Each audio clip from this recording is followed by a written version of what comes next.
All right. Today, we're tackling a topic that's, well, let's be honest, it's pretty heavy, but it's also incredibly important. We're going to break down a comprehensive guide on how to survive a nuclear event. We're diving straight into the source material to see what it says about preparation, step by step. So, right off the bat, the source hits us with this pretty stark statement. The whole point it's trying to make is that this isn't some dusty old fear from the Cold War. No, it's arguing this is a very real, very now concern. So, the big question is why? Why do they claim this is so urgent all of a sudden? Okay, so before we can get to the what to do, we really have to understand the why. This next part is all about laying out the geopolitical scene, but specifically as it's presented in this guide. We're just going to look at the reasons they give for this sense of urgency. So, what's got them so concerned?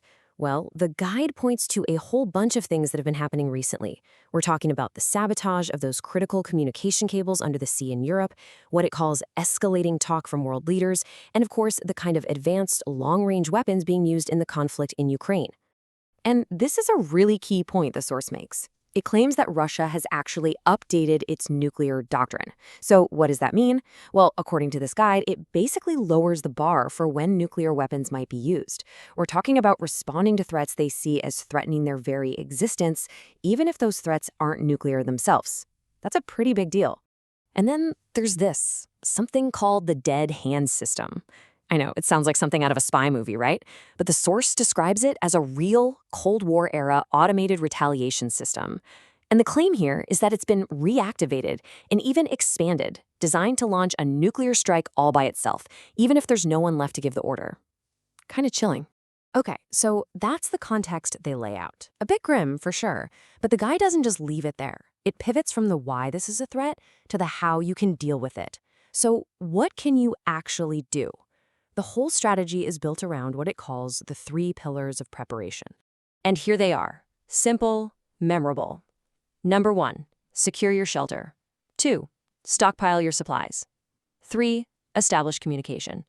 The guide says if you get these 3 things right, you're on the right track. So let's dig into that first one, shelter.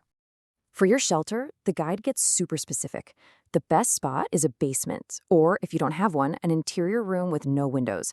The whole idea is to get as much mass, think concrete, dirt, even heavy furniture, between you and whatever's happening outside. Then you've got to seal up every crack, every vent with duct tape and plastic sheeting. And, this is huge, turn off your furnace, your AC, anything that circulates air because you do not want to pull contaminated air inside. Next up, pillar 2, supplies. The guide lays it all out here. You're going to need at least a 2-week supply of food and water, that's 1 gallon per person per day, a solid first aid kit, obviously, and it specifically mentions iodine tablets. But check out that last item, a Geiger counter. The source says this isn't a nice to have, it's listed as absolutely essential for monitoring radiation. And that brings us to the third pillar, communication. This is twofold. First, you need a way to get information in, think a battery or solar-powered radio for emergency broadcasts. But you also might need a way to get information out, which is where a ham radio or satellite phone comes in.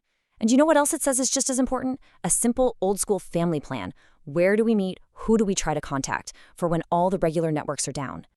All right, so let's say you've done all that. You've got your shelter, your supplies, your comms. Now the guide shifts gears to the event itself, focusing on the most critical window for survival, the first 72 hours. This is your immediate action plan. The guide uses these 5 words to get your attention, because what comes next isn't about thinking, it's about reacting. It has to be instinct, pure muscle memory. And this is that protocol, 4 critical actions. Number 1, do not look at the flash. It can cause instant blindness. 2, drop to the ground face down. 3, cover your head and neck with your arms. And 4, get inside. Find the nearest stable structure and get in there as fast as you possibly can. Every single second counts. And here's the number you need to burn into your memory, 48 to 72 hours. The source is crystal clear on this. Those first 2 to 3 days, that's when radioactive fallout is at its absolute deadliest. Your survival depends entirely on staying inside your sealed shelter during this critical window. So what are you doing while you're waiting it out? Well, your priorities shift. This is where that Geiger counter is crucial, so you know what the levels are outside. You've got to ration your supplies, keep physical activity to a minimum. You need to manage hygiene to prevent getting sick. But the number one rule is simple: stay put. You do not leave until the readings tell you it's safe.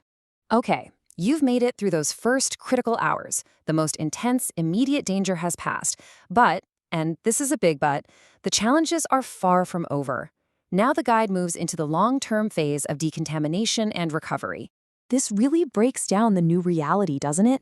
For every new danger, there's a specific countermeasure. If your clothes are contaminated, you take them off, you seal them in a plastic bag, and you get them away from you. Radioactive particles on your skin? You wash them off with soap and lukewarm, not hot water. And it goes without saying, any food or water from outside is a no-go until it's been properly purified or tested. The guide also highlights a secondary threat that people often overlook: an EMP, or electromagnetic pulse. Basically, a nuke detonated high in the atmosphere can create this massive wave of energy that just fries electronics, and it could take out the power grid over a huge area. So how do you protect against something like that? Well, the main suggestion is to shield your essential electronics, like your radio and batteries, in what's called a Faraday cage. For power, you'd want to rely on things that aren't tied to the grid, like solar panels or hand-crank chargers. And even those, the guide says to keep them shielded when you're not using them. You know, as we get toward the end of the guide, the focus makes a really interesting shift. It moves away from just individual survival to collective recovery. The source emphasizes that rebuilding isn't something you do alone. It really hammers home that forming community networks, managing resources together, and providing mutual support, that is what's essential for long-term survival. And so the source material leaves us with this final, powerful question. It's a prompt to think beyond just stockpiling supplies and to really consider what resilience, community, and genuine preparedness actually look like in the face of such incredible challenges.